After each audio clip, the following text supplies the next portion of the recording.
그런데 당시에 유럽인들이 이런 생각을 하게 된 계기가 뭐냐면은 전염병이라는 것 자체가 감염되는 데 있어서 남녀노소를 가리지 않기 때문에 남녀노소 빈과 부를 가리지 않는 것이 전염병에 대한 감염입니다.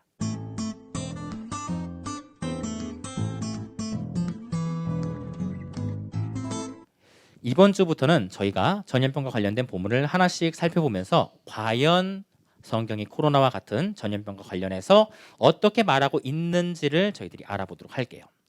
성경에서는 전염병이 등장하는 본문들이 이제 많이 있어요.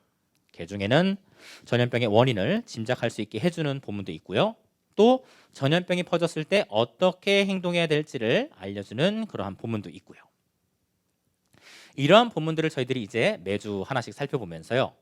성경은 과연 전염병에 대하여 어떻게 말하고 있는지, 오늘날의 우리는 이것을 어떻게 받아들여야 하는지, 그리고 지금의 상황에서 우리는 무엇을 어떻게 해야 하는지를 하나씩 알아가 보도록 할게요. 자, 그러면요.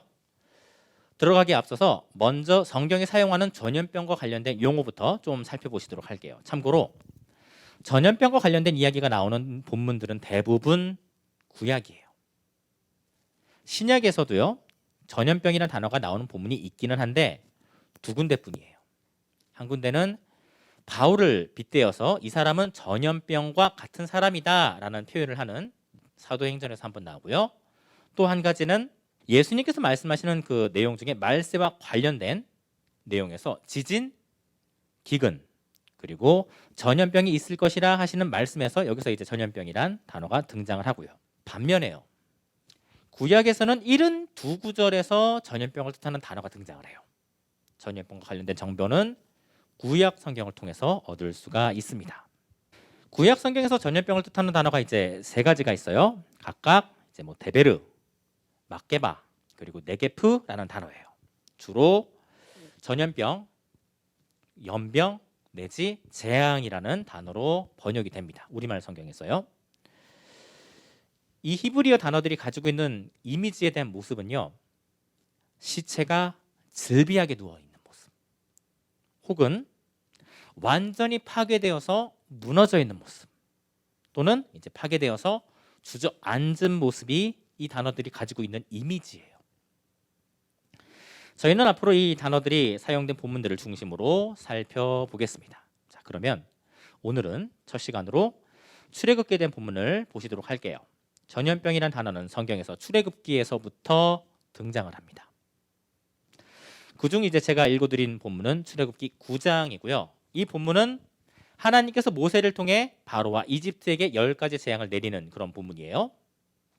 그 10가지 재앙 중에서 5번째 재앙이 전염병과 관련된 재앙입니다. 저희는 오늘 이 본문을 통해서 성경이 말하는 전염병에 대해서 알아가 보시도록 할게요. 과연 전염병은 하나님께서 주관하시는 것인지, 아니면 하나님과 상관없이 그냥 자연적으로 발생하거나 혹은 사람에 의해서 그냥 고통받는 것으로만 이해를 할 수 있는지요. 자, 그런데요. 출애굽기에서 전염병에 대한 이야기는 모세가 이스라엘 대표로서 바로를 만나는 시점에서부터 그 이야기가 시작이 돼요. 저희가 먼저 그 본문부터 보시도록 할게요. 출애굽기 5장 3절로 가보시겠습니다. 출애굽기 5장 3절입니다. 그들이 말했다. 히브리 사람들이 하나님께서 우리에게 나타나셨습니다. 우리가 광야로 사흘 길을 가서 여호와 우리 하나님께 제사를 드리도록 허락해 주십시오. 그렇지 않으면 여호와께서 우리를 전염병이나 칼로 치실 것입니다. 여기에서 이제 그들이라는 표현은 모세와 아론을 의미하고요. 지금 이 장면은 모세가 이스라엘 대표로서 바로와 대면하는 장면이에요. 모세와 바로, 이제 역사 속에서는요, 모세와 람세스, 이 두 인물은 이집트 궁전에서 함께 커온 사이예요. 한 명은 바로의 아들로서, 한 명은 물에서 건져져서 공주의 아들이 되어서 왕궁에서 이제 함께 커왔어요. 하지만 공교롭게도 모세는 바로와 함께 왕자의 길을 걸어가지 못해요. 이집트인이 자신의 동족 히브리인을 때리는 것을 보고 참다 못해서 이제 모세는 이집트인을 돌로 쳐서 죽여요. 네, 죄송합니다. 돌이라는 단어는 제가 지금 기억이 안 나고 네, 쳐서 죽인다라는 표현이 기억이 나네요. 그리고 이제 이를 알게 된 바로는 모세를 죽이려고 해요. 자신을 죽이려고 하는 바로로부터 이제 모세는 도망을 쳐서 미디안 땅에서 40년이라는 세월을 보냅니다. 그러던 어느 날 하나님의 부르심을 받은 모세는 다시 이집트 땅으로 돌아오고요. 이제는 이스라엘 백성들을 이집트에서 끌어내기 위해 하나님께서 세우신 존재로서 바로 앞에 모습을 드러냅니다. 이렇게 모세와 바로가 40년 만에 처음 대면하는 장면이 바로 출애굽기 5장의 장면이에요. 모세는 바로에게 가서 하나님의 말씀을 전해요. 5장 3절에요. 여호와 하나님께서 내 백성이 광야에서 절기를 지킬 수 있도록 그들을 보내라라고 말씀을 하신다고요. 자, 그러자 바로는요. 여호와가 누구냐? 나는 여호와를 알지 못한다. 라고 말을 해요. 이에 대한 모세의 대답이 바로 지금 보고 계신 5장 3절입니다. 모세의 입에서 전염병에 대한 경고는요. 바로와의 첫 만남에서부터 시작을 해요. 우리 성도님들께서는 5장 3절에서 이제 주목해 주셔야 될 것이 한 가지가 있어요. 모세가 전염병과 관련한 언급을 할 때 무엇과 관련해서 언급을 하게 되냐면요. 하나님께 제사를 드리는 것, 하나님께 예배 드리는 것과 관련해서 언급이 된다라는 점이에요.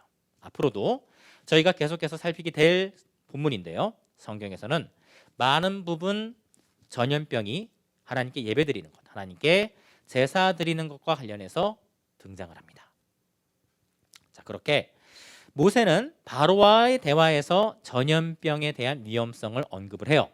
그리고 성도님들께서도 잘 아시다시피 완고한 고집쟁이 바로는 이스라엘 백성들을 보내주지 않아요. 그러한 바로와 바로의 집, 바로의 백성들에게 하나님의 심판이 10가지 재앙으로 임하기 시작을 합니다.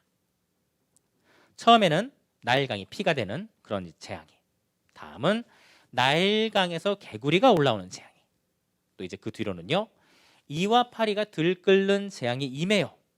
그렇게 4번의 재앙이 이집트와 바로의 집에 임하였는데도 바로는 여전히 완고해요. 완고한 고집쟁이. 결국엔 그래서 이집트와 바로에게 찾아오는 재앙이 바로 5번째 재앙인 전염병 재앙입니다. 함께 보시겠습니다. 9장 1절에서부터 4절까지입니다. 여호와께서 모세에게 말씀하시기를 바로에게 가서 그에게 말하여라. 여호와 히브리 사람의 하나님께서 내게 말씀하셨다. 내 백성을 보내어 그들이 나를 섬기게 하여라. 내가 만약 보내기를 거절하고 그들을 계속 붙잡아두면 여호와의 손이 들에 있는 내 가축 곧 말과 나귀와 낙타와 소와 양이 심한 전염병이 들게 할 것이며 소와 양에게 심한 전염병이 들게 할 것이며 여호와께서 이스라엘 사람의 가축과 이집트 사람의 가축을 구별하여 이스라엘 자손의 것은 하나도 죽지 않게 할 것이다. 지금 이집트와 바로에게 임하는 재앙들은 모두 내 백성을 보내어 그들이 나를 섬기게 하여라 라는 요구 조건으로 임하고 있어요. 그리고 이제 그 재앙의 일례로요 전염병이 등장을 해요. 만약 내가 보내기를 거절하고 그들을 계속 붙잡아 두면 하나님께서 이제는 전염병이란 재앙을 내리시겠다라고 해요. 자, 그런데요 3절을 보시면은 전염병과 관련해서는 이제껏 등장하지 않는 표현이 나와요. 바로 여호와의 손이란 표현이에요. 성경에서는 주로 하나님의 능력을 나타낼 때 등장하는 표현입니다. 그런데 지금까지의 재앙에서는 여호와의 손이란 표현이 한 번도 등장하지 않다가 돌림병과 관련하여서는 지금의 이 표현이 등장을 합니다. 10가지 재앙과 관련해서는 돌림병 재앙이 유일하게 이 표현을 가지고 있습니다. 여호와의 손. 자, 우리 청년들도 기억해 주세요. 자, 무슨 표현이 나온다고요? 네, 여호와의 손. 자, 전달, 옆으로 전달. 자, 그리고 또 이제 저희가 보고 있는 성경에는요, 이제 보이지가 않는데요. 히브리어 성경에는 9장 3절에 보아라라는 표현으로 시작을 해요. 보아라라는 표현으로 여호와의 손을 주목하게 해요. 또한 전염병과 관련해서도요, 이제 단순하게 심한 전염병이 아니라 매우 심한 전염병이라는 표현이 나와요. 저희가 보고 있는 성경에는 이제 보이지가 않는데 히브리어 성경에는요 심한 전염병 앞에 매우라는 의미를 뜻하는 단어가 들어가 있습니다. 이제 그 전염병은 들에 있는 바로의 가축들과 바로가 군사적 목적을 보유한 말들, 그리고 또 짐을 옮길 때 사용하는 낙타와 나귀, 그리고 식량으로 사용하는 소와 양에게까지 나타날 것이라고 이야기를 해요. 오늘날로 치자면 굽이 있는 짐승들 모두에게 심한 구제역이나 혹은 아프리카 열병 같은 질병이 발생을 하는 거예요. 저희 나라도 그렇잖아요. 어디 한 곳에서 구제역이 발생하기 시작하면은 전국에 비상이 걸립니다. 차량이 통제가 되고 그 구제역이 이제 번지지 않도록 방역이 시작이 되고요. 그런데 예전에는 그런 것조차도 없었던 시절이고요. 이제 참고로 9장 3절에서 전염병이라고 뜻하는 단어는요 히브리어 데베르라는 단어를 이제 번역한 것인데요. 히브리어 성경을 이제 헬라어로 번역을 할 때 이 데베르라는 단어를 주로 사나토스라는 단어로 번역을 합니다. 그런데 또 이제 공교롭게도요 이 사나토스라는 단어가 질병이라는 의미 외에도 전염병이라는 의미 외에도 어떤 단어로 사용되냐면 죽음이라는 단어로 사용이 돼요. 죽음, 히브리어로 죽음이라고 뜻하는 단어를 사용할 때도 역시 동일한 사나토스라는 단어를 사용을 해요. 이제 기원전 1세기에서요 히브리어 성경을 번역하는 사람들이 전염병을 의미하는 데베르라는 단어를 이해를 할 때 어떻게 이해하는지 저희가 알 수가 있는 거예요. 전염병은 곧 무엇이다? 전염병은 곧 죽음이다. 네, 그렇죠. 전염병은 곧 죽음이다. 저희들이 오늘날 같은 경우는 전염병이 돌면은 예방 접종을 하고, 그리고 또 지금처럼 격리와 차단을 통해서 통제하는 것이 가능하고요. 또 항생제를 통한 치료가 가능하고요. 과거에 흑사병에 고통받았었던 이유 중에 하나가 흑사병을 치료할 수 있는 항생제가 없었기 때문입니다. 그리고 흑사병이 사라지게 된 결정적인 계기도 항생제가 나오게 되면서요. 그런데 이제 옛날에는 그러기도 쉽지 않았고 또 약도 없어서 전염병이 돈다라는 것이 곧 죽음을 의미를 해요.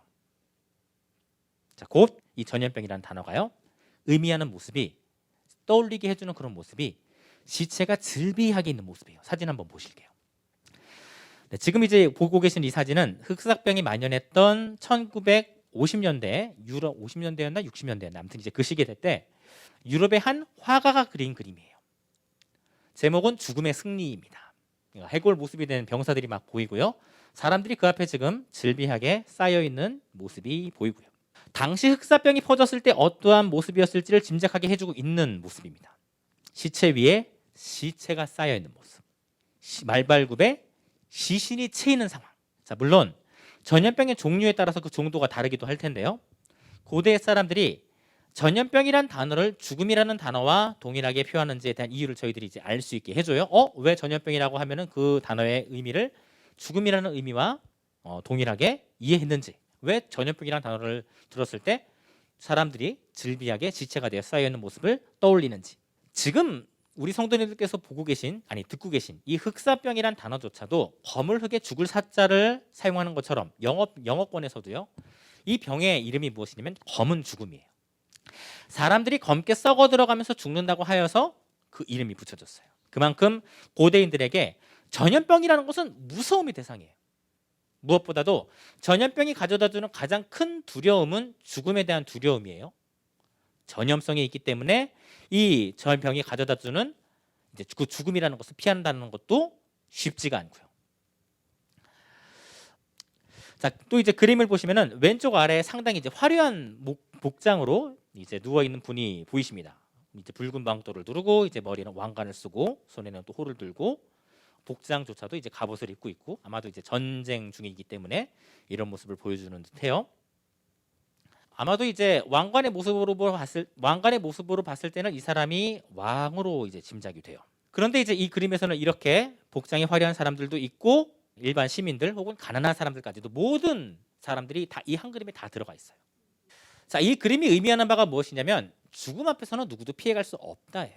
심지어 당시에요 흑사병으로부터 도망갔던 왕들, 재상들 이러한 사람들조차도 시간이 지나고 나면은 그 죽음을 피할 수 없는 것처럼요. 저 왕 뒤에서 해골이 모래시계를 들고 있는 모습이 보입니다. 네, 네가 아무리 지금은 흑사병을 치할지언정 결국에 너는 언젠가는 죽음을 맞이하게 된다라는 그런 의미로써요.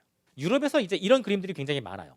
이런 식의 모습들이요. 그런데 당시에 유럽인들이 이런 생각을 하게 된 계기가 뭐냐면은 전염병이라는 것 자체가 감염되는 데 있어서 남녀노소를 가리지 않기 때문에 남녀노소, 빈과 부를 가리지 않는 것이 전염병에 대한 감염입니다. 그런데요. 4절에서는 이러한 전염병이 공교롭게도 이스라엘 백성들이 가축은 피해갈 거라고 말씀을 하셔요. 저희가 4절을 다시 한번 보실게요.